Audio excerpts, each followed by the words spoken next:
Hey, welcome back, everyone. This is your host, Charlie Pankey, of the Sierra Rick Now podcast. Thanks for joining back in this week with us.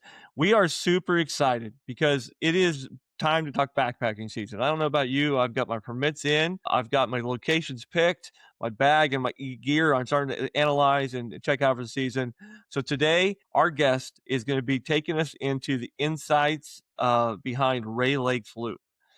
In maybe a little different way. So really excited about today's guest. Our guest, Rob Scott, is in Kentucky, but he was an employee at Kings Canyon, Sequoia National Park for summer, and he spent some time in the Sierra. He's got a brand new book Into the Range of Light, Rae Lakes Loop, on Amazon. We're going to be talking about that book today and some of his insights to that region. So please help me welcome our guest, Rob Scott, right after this quick message from our sponsor, the Carson Valley.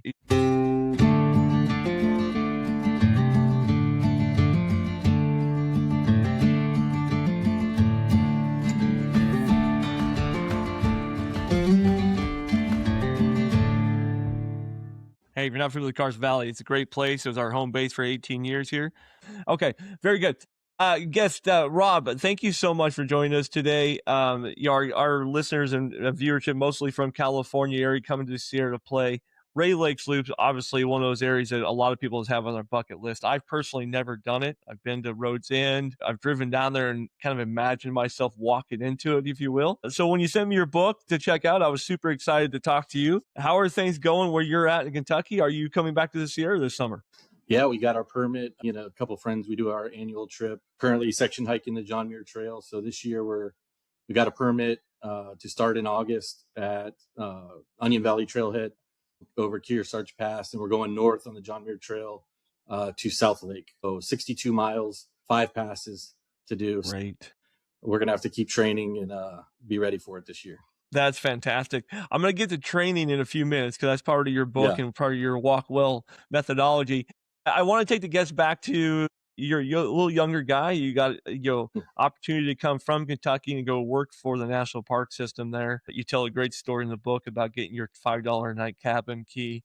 Right. What brought you to the Sierra? What was the drive to come out to the Sierra? And then, maybe explain that maybe first week or month as you get introduced to it from a new world. What was your perspective you remember? Yeah, actually at that time I was living in Florida and kind of working a mundane job and kind of going through the motions in life. And I really wanted an adventure. I was reading these books of Emerson and Thoreau and actually Kerouac's book, Dharma Bums. There's a scene in there where Jaffe Ryder, which is based on Gary Snyder, they go climb Matterhorn Peak in the Sierras. Mm-hmm. And that just drew me in. And I was like, that's what I need to experience. And so from reading those books, I put out some applications. Actually, I wanted Yosemite was my first choice. I put in for that. I also put in for Yellowstone as like a backup. Okay. And then somehow my application must have got passed around and Kings Canyon called and they were the ones hiring. So I had some friends, dear friends that were in Southern California.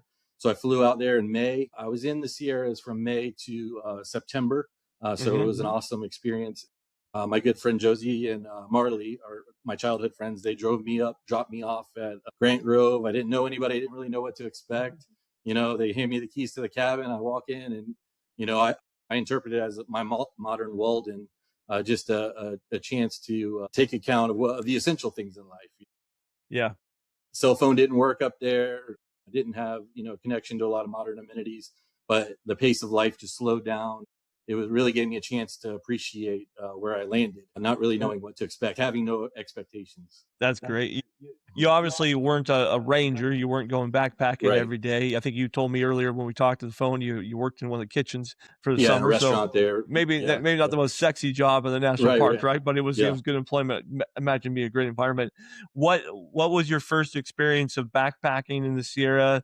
Was it Rae Lakes Loop, or did you go out just hit a couple trails that summer, testing out the gear? Yeah, I didn't have the gear. I didn't really have the head knowledge either, what was required. So that whole, 5 or 6 months I was there was just mostly day hikes and just exploring kind of systematically, taking on different sections of the park and and I had no car. So it was based on friends and we'd all just get together, but we'd hike at night too. We would spend the night up on a cliff and it was just amazing experience.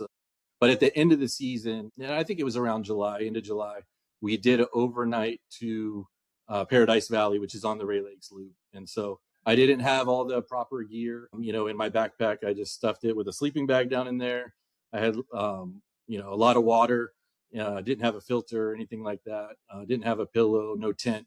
I was kind of cowboy camping, and we Yeah. hiked up to Paradise Valley. And I don't know why we chose like this pebble spot that was real rocky, but it had a clear view of the sky, so that's maybe why we chose it. But Yeah. we settled down and we just looked up, and it was amazing. And then the next day we hiked back. It was just an out and back one night. But, I say in the book that night left me with more questions than answers. It really opened up a world of what I wanted to discover as well, further throughout the whole range. I love that. Young and curious, right? We will Right, do some right. crazy things where we're just young and curious. So when we get older, that we start to pack a lot more fears, a lot more things are packed. Okay, so I get where you're at. When did you come back, and when did you start your serious backpacking journey through the John Muir, and where did Rae Lakes Loop fit into that Yeah, equation? really, like the last 6 years, I've been going every year. I went with my wife one year, with my best friend another year, and then I've had a really close group of guys that they're continually going every year. We're backpacking. We've went up to Desolation in 23 with a big snow year, and that was kind of a Yeah. nightmare. We had to turn back. But it turned into a wonderful week, so I can't complain. And then the following year, we hiked from Mammoth north on the JMT up to Yosemite. Okay. We've 25. We just did the Rae Lakes Loop last year, and so we're just tackling the John Muir Trail in sections. I like that. I love that. So kind of take this approach where you want to go discover more. When did you Mhm. become a writer? Because you're not a writer by nature. I think you told me you're an Right? engineer. What? Yeah. Yeah. I used to write a lot of like poetical language and lyrics and stuff like that.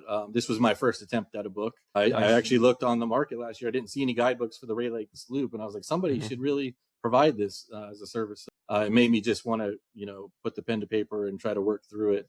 But then, I just fell in love with the process as well. I really enjoy it. I'm already starting work on my second book right now. So Oh, that's great. We'll get that teacher here in a bit. Maybe it has yeah, something to do with Kearsarge Pass. yeah, yeah. Oh, Rae Lakes Loop, if it's 60, is a 65-mile loop, or rather Less than 63 that. mile? It's the traditional route is 42. 42 mile. Okay, 42-mile loop. It starts at Rhodes End in Kings Canyon and loops back around. You Yeah, talking you could about the also book do it about. from the east. You could also do it from the east side, starting at Kearsarge Pass. There's a alternate way to do that as well, and Oh, so I does the didn't know loop. that. See, Yeah, that yeah, lesson learned there. I yeah, I always thought it started yeah. at Rhodes End. That's fascinating to Right. me. Give me a rundown of your first visit. We'll get into the book and details of how you wrote it, because I want to share with the audience today. We want to have him on the show here, but the book is not just a picture book, a guide. It's literally a kind of a how to and what to expect and what to pack and trip. So we're going to go through that a little bit here, but I want to talk to people your first trip on Race, like what that looked like, felt like. Give me a Mhm, review. I know you said you chose to go counterclockwise. Maybe you can give mhm. us a reason why and your experience. Yeah, and really, the book makes the point that I don't consider the trip as starting at Rhodes End. I consider the whole broader trip. I'm from the East Coast, and I'm coming there. I only have a certain amount of days that I get to enjoy in the Sierra, so I have to make the most of it. But also, when you're going up to these high elevations, you want to build in some time to acclimate a little bit. So, and I know that Yes. Grant Grove is where I suggested for two. I'm biased there because that's where I live. But we spent 2 nights there. But that was also a chance to show some of my buddies some of these gems like Panorama Point and the Grant Grove. And we did Mhm. Little Baldy the first day and hiked to that little peak. That's probably the best Nice. bang for your buck that you can get in Sequoia for a Little short Baldy? hike that gives you a Little Baldy. Yeah. Oh There's yeah, I also haven't Big been on that. Baldy, but Okay. Little Baldy is excellent. So that was our first day. We flew in, the earliest flight we could get, and we did those couple things the first day. The second day, I took them right to Moro Rock, climbed those steps up to that Hmm. futon. And then we went for a walk through Crescent Meadow to Tharp's Log, saw the General Sherman tree, obviously. And so, but those are just great ways you're walking without the weight on your back, and your body's starting to adapt before you go in. The thing that I would want people to avoid is flying in, say, from the East Coast, and you just go start the Rae Lakes the first day. Yeah, That your body has no time to adjust, but you're also missing some of the wonderful things that are in Sequoia and Kings that shouldn't be absolutely. missed. So you got to make Yeah. the most of the full trip. And we usually plan like a secondary end of the trip where we'll go either like San Francisco or we'll go somewhere else just to really enjoy our time in California. Lake Tahoe, Yeah, I if think you're this going year to we'll come go to into Lake Tahoe for a California for couple days. Yeah, if you're going to drive in or make a trip out of the Sierra, you definitely don't want to just be, pigeonholed to one location. I think it's a great call. And I shared with you the other day, I've done, Sil Pass, and we came in a couple of days, and we already started at 5,000 feet of the Carson Valley. But even that, when you're going to be, hiking up in that 10,000 foot range, acclimation Hmm. is just something that's real to be dealt with. So you're spending a day or two in the parks or around the park at the elevation area, just walking around really does help you. I moved to the Pacific Northwest here this year, on the west side down, and I'm at sea level, and I'm going back to the Sierra. Even when I go back to the Sierra for Yosemite this year, I'll go a couple days early because I'm not going to be ready to hike at 8,000 feet after a year at sea level, right? It changes quite a bit. So that's a great point, especially a lot of our readers come from the Bay Area, Hmm. Fresno, Los Angeles area, up to the mountains. They need to pay attention Hmm. to that. That's a really good point. Yep. So you did start the Rae Lake Loop after a couple of days. You did start down at Roads End and go in. Decided to go clockwise. What was behind that decision, Or or counterclockwise. We counterclockwise? did Sorry, that. apologize. Yeah, it was really permit availability, but then after doing and experiencing it, it was just amazing. And we wouldn't want to change it. I mean, there's no one specific way to do the Rae Lakes Loop. People do it fast. People fast pack. We tend to hike slower and try to pay attention to things. Hmm. But we started out that first day. Those first couple miles are pretty flat. It's kind of like a warm up before you start climbing. And then we take that right turn and we start going up Bub's Creek, and really only planned 7 miles for that first day. So it's a really easy day. We arrived at camp and I'm still full of energy. I could go further and I could push on. But that's the point. One of my things I've learned the hard way is when you push too hard on the first day, it can affect the rest of your trip. So That's a I've kind of great learned that point. lesson to, keep the first day where you're going to bed with still some energy. You wake up the next day, you're even more prepared to keep going, to keep Yeah, climbing let's dig really it. this Let's route. dig into that for a moment, Yeah. Rob. We'll get to the trip here. You and I talked about this the other day, and I've been thinking about it because I've shared the story with my reader before. My son bought me a hammock for this exact reason because I was Hmm. always just like hike all day guy. I think is it Muir who said that the word hike, it should be like a four-letter word, right? He said you should Right. saunter through the forest, right? Right. I have tried to slow down over my years and saunter a little more on the trail, and it sounds like that's something that you've really dug into, this walking Hmm. well, Hmm. where you spend time enjoying the trip. So where's that come from? Well, I've done the 18-mile days, the 15-mile days with 5,000 feet of elevation gain. And there's a point on a day like that where you're just going to get, and you're just looking down and you're really like looking at your shoes, Yep, and you're just yep. exhausted and you don't have the energy to keep up and to pay attention. And so I've kind of changed my methodology or philosophy over time. And now I try to plan it with a reasonable amount of mileage. Some days it varies. Some days we go up in mileage. Some days really depending on the terrain. That's Yeah. going to dictate what you can do. But I try to do it where I make the most of my time there because, I work a full-time job. I'm in aviation and my vacation time is limited. I'm jealous of all you people that get to spend, weeks and weeks and multiple trips per year, but I get the one chance per year to make it happen. So that's why I'm very specific about the ways I prepare And to try to make the deliberate most for it. of it. Yep. Right. You were talking about you've already started your training program, coming from the East and, a little lower level. Tell me what training for a trip in the Sierra feels like to you. Yeah, I mean that's one thing I learned the hard way too. Is just a couple of years ago being out of shape.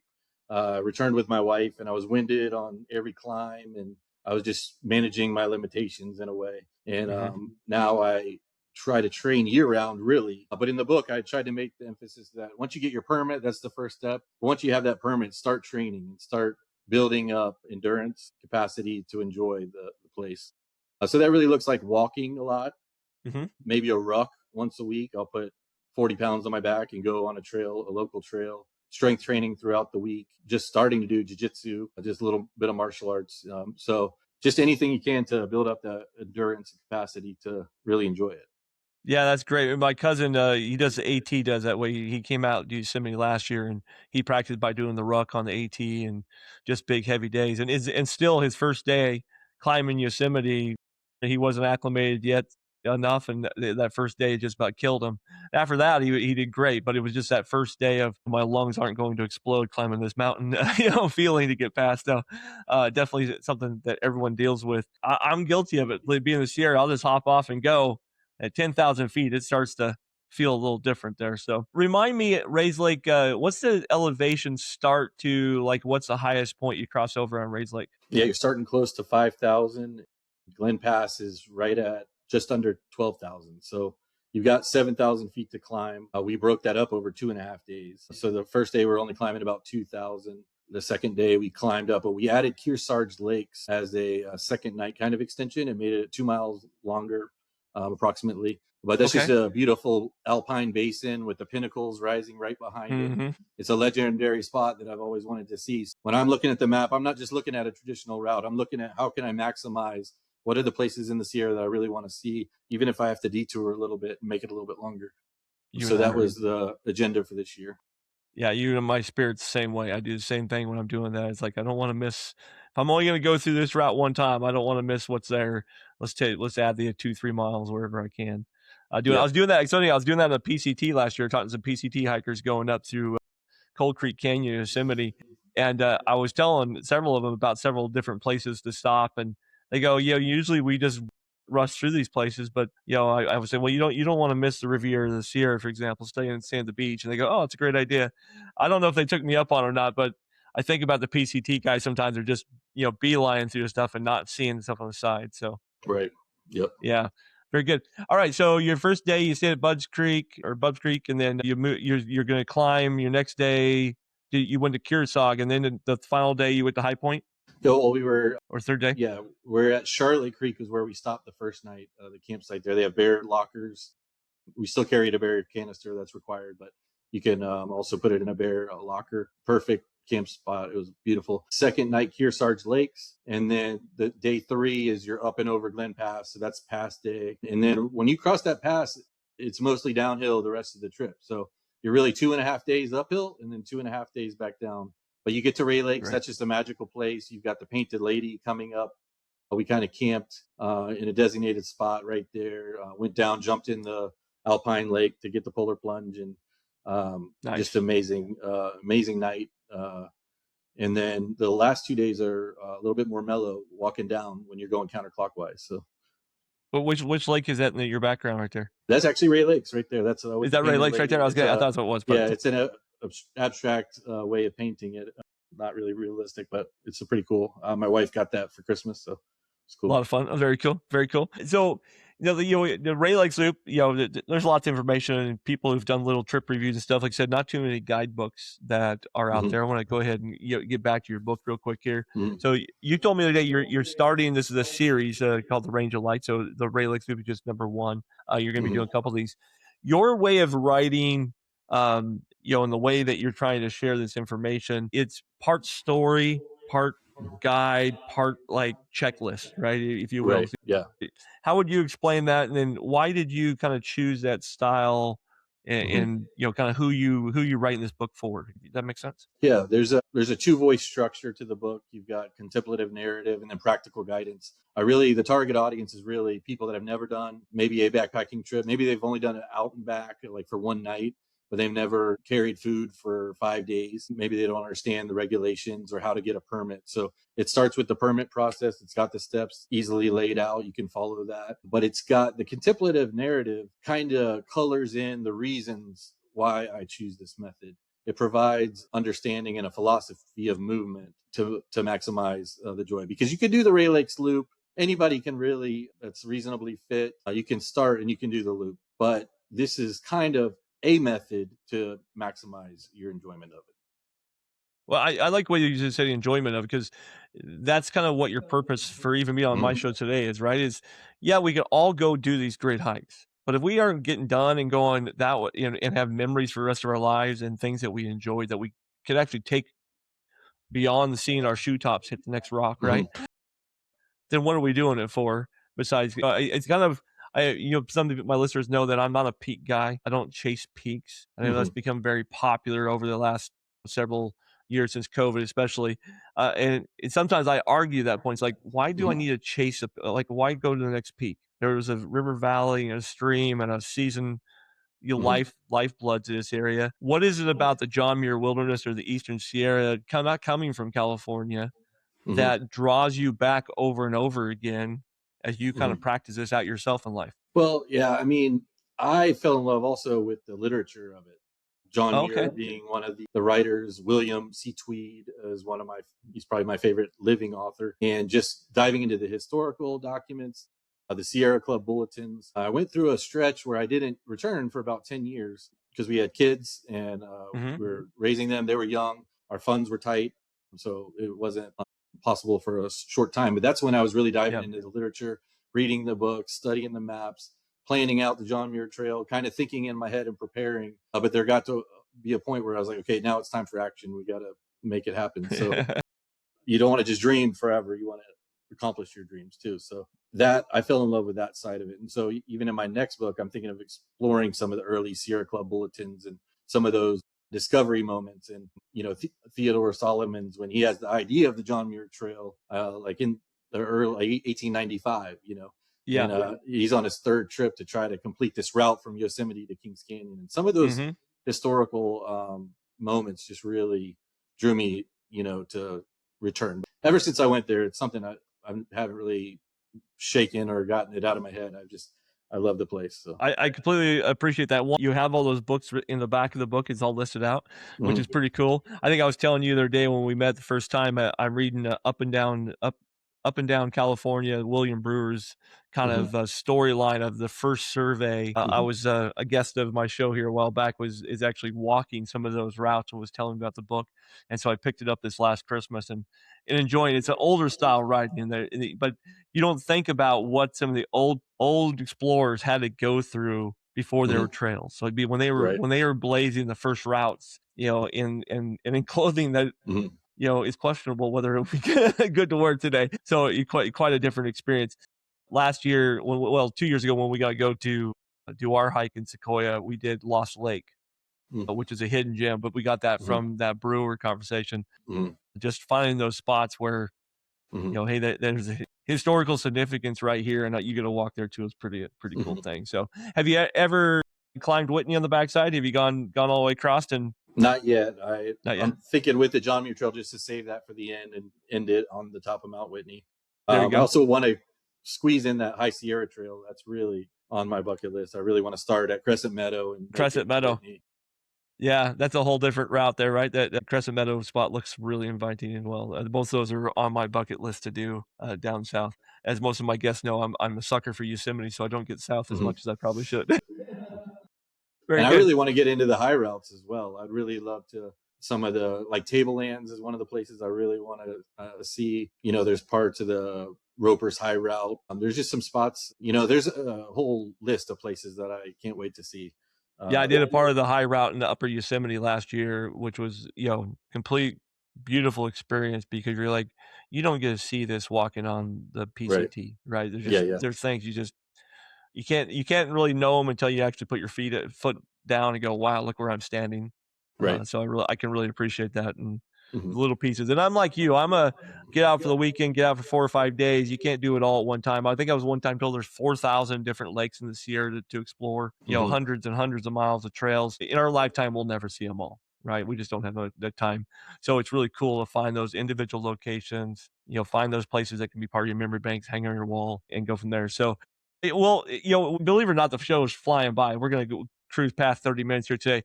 Tell me something else about Rae Lakes Loop that you want to leave with readers. I mean, obviously you want them to pick up the book and do it right and do it with the guide. But if you've never thought about Rae Lake Loop, never thought about getting a permit, what's something beginners should kind of checklist 1, 2, 3? What are some things that they might want to consider? I just think that the loop part makes logistics easier because you have an entry point. You can, even if you're flying in with a rental car, you can park it there, and when you finish the loop, you're right back at your car. So a lot of these, like this year, I'm hiring a transportation service to take us from South Lake and drop us off at Onion Valley so we can go north. There So you go. some of those logistics, it gets complicated at times. So this is a great entry loop because you could do it in 3 days, you could do it in 4 or 5. It gives you some options. It's also mostly just one pass. So having only one pass to cross makes it easier for a beginner. But this is a route that you can start to understand how the Sierra works and what gear to take. And it's just beauty, breathtaking scenery in every direction. But I think that what makes it really special, and I'm biased, is what you can spend those first couple of days among the sequoias, the giant forest. You can take your time, spend 3 or 4 days there, There's no Yeah. rush, but it's just a perfect introduction to the Sierra for backpackers that maybe they're not ready to do a point to point, for 70 miles on the John Muir Trail, but 40 miles in a loop is very accessible for a lot of people. I really appreciate that. That's a great way of looking at it. We pass up our national parks way too often on our way to these Mhm. epic hikes and not take a moment. Coming out of Yosemite last year with my cousin, he'd never been there. He'd asked me to follow me to the valley. And he said, when we get to the valley, can we stay there a couple days and just be tourists? And I had never done that in all my years. Always just finished and got up and left. Right? And I go, yeah, let's do that. And there was something about getting to the valley at 2 o'clock in the afternoon, getting our little tent at Curry Village, going to have a pizza and a beer and sitting on the deck and watching the stars come out, waking up the next morning super early on the bus out at El Cap in the meadow with the sun rising. Something I had never done before, spending all day just tootling around the valley before an afternoon hike up to Glacier Point and back down, 4 mile. It was like, I can't believe I've never done this in all the years of being in Yosemite. It's always been just hiking.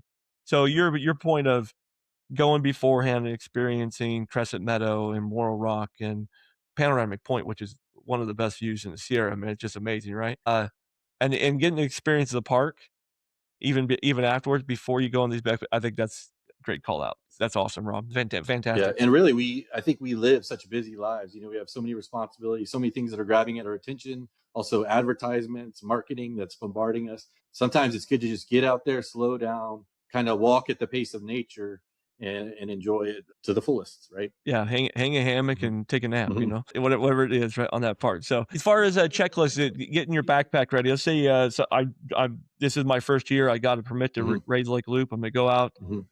and I've never, maybe I've gone backpacking once, but this is my first time. What kind of, mandatory gear packing suggestions do you think that are to be Yeah. considered for this loop? Well, when you talk to backpackers about gear, everyone has there's debates that arise, and people get hot blooded on certain issues. I prefer a quilt. I use an Me too. Enlightened Equipment 10-degree quilt. It's only about 26 ounces, but I prefer that to a sleeping bag Ditto. because it's just got more freedom to me, and I've learned to live with it. You'll see in the book that I prioritize my sleep, and I carry items. I carry a Thermarest compressible pillow. That's about 9 ounces. And a lot of people would consider that overkill, but I sleep so good in the backcountry that I'm willing to carry a couple of extra ounces there. Absolutely. The pad is a Big Agnes Repeat SL pad that I use. That's dialed in, and I know that I sleep well on it. I try to go as light as I can on most items, but even my tent, I use a Durston X Mid 2P. One of the disadvantages of that is just the amount of space it can take up. Sometimes in those upper alpine basins, you might not have a big footprint that you can find a flat spot, but I've never had a problem with it. And I like that I have room to stage my gear in there. So I'm not like ultralight in the below 10-pound base weight. I don't go that low. I carry a chair usually so I can pull out the chair and relax at the end of the day. So, I like it. pretty much all the decisions I make is just to support the walk and what's going to help me to make this a trade off. Everything's a trade off, but your system is more important than any piece of gear. And that's what I really try to drive that home in the book. Don't build your whole system about one piece, but let all the pieces work together and create a system that helps you to enjoy a large temperature range from maybe 30 degrees in the morning to 90 degrees in the afternoon. Yeah, you and I spoke about the oh, sorry about that. You and I spoke about the idea of packing your fears. That's something that backpackers talk about a lot. Is there Mhm. a question you ask yourself when you're putting a piece of gear in your bag that is like consistent where you say, yo, I know for me, I'm always like, okay, what is my use case for this? I'm just asking myself, what's my use case? And then I try to think, am I really going to have that use case Right. on this trip, right? Yeah.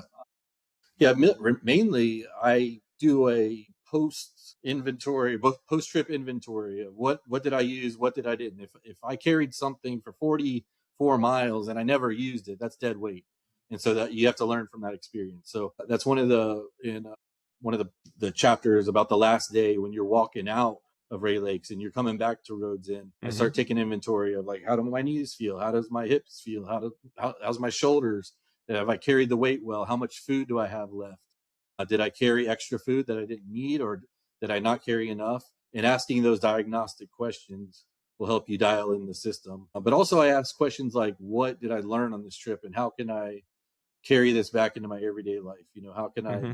try to serve my wife and love my kids, be a better dad because of the experience out in the wilderness. So those are some of the questions that come up each year. And I try to learn something each time I go out there. That's fantastic. Very cool. Look forward to seeing the next book already for you, bud. Yeah, thanks. Bob, I appreciate you being on the show today. It's already been, 30 minutes, 33 minutes in the show.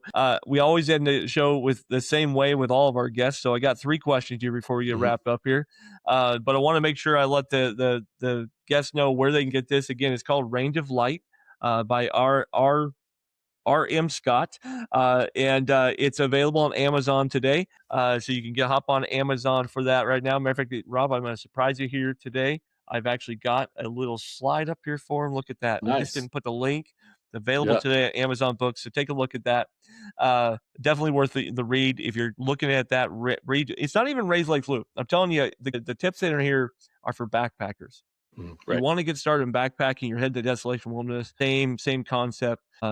And same process you're going through. So good job on the writing. It's really cool style. I like the little tips and stuff. It breaks out. So look for the next book. But here's my 3 questions for you, Rob. Ready? Okay. Bags packed. You're heading to the Sierra.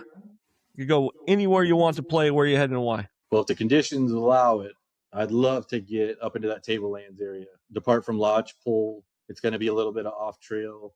You're going to have to go to Pear Lake and then keep going, pushing past Mount Silliman back there. And once you get into that Tablelands, I've seen pictures of it, videos of it. It's just one of those places that captures my imagination, what it would be like. So fantastic. I haven't done an off route yet. So that's one of the first ones that I would love to get there. Well, I highly recommended seeing it from a distance. I haven't actually been on it myself, being over Silliman. That was, that's definitely worth doing. All right. Secondly, I get off the trail. I'm always starving. Hiker hunger is real to me. What's your go-to food meal after a big hike? Well, in this case, Rae Lakes, the Cedar Grove Lodge is right there. So the burger, was calling me the last day or two. After you've eaten dehydrated food for 5 days straight, any type of real food tastes amazing. So a cheeseburger and milkshake guy right here. Yeah, just absolutely. To pull into Cedar Grove immediately and get food right away. So I like that. Perfect. And finally, we're all gearheads in some way. What's the one piece of gear that you'd be surprised that you'd never leave home without? Actually, the Alpha Direct fleece now has become an amazing piece of gear now. When you can carry a fleece that keeps you warm for only 4 ounces, and it's just so versatile that you can hike in it, and it's going to let some of the heat evaporate through. And it's just a perfect piece of gear. There you go. The first time I've ever heard anybody say a fleece. That's pretty cool. Yeah. Hey, thanks for being our guest. I know out in Kentucky, a lot of people we don't think Sierra, you live out in Kentucky, but I think it was a great perspective of you coming to the mountains even just one time a year, but you have this crusade mission you're doing. And I love the fact you're sharing your story and your tips for how to get it done well. I think that's one thing that we're missing a lot is how to do the Sierra right. But thanks a lot for letting us tell your story today. I really enjoyed it. Yeah. And I just would like to say this way that I describe, it's not the way, it's just a way. So do the Sierra in the way that you find a lot of joy and that you enjoy it, whether it's climbing or backpacking or horseback riding. There's multiple ways to enjoy it, but it's a magical landscape for sure. Amen. Hey, wherever you're at today, thank you so much for joining the show today. Please go ahead and comment down below. If you've done Rae Lakes Loops, tell me your favorite lake. I want to know which lake I don't want to miss. And if you've never done Rae Lakes Loop and you've always wanted to, give us a shout out down below too. I know it's on my bucket list to do. Maybe we'll see you on the trail. Wherever you're at today, thanks for letting us be part of your story. And if you got a Sierra story you want to share, give us a shout out. We'd love to talk to you then. Have a great day where you're at. Be blessed, and we'll see you next week.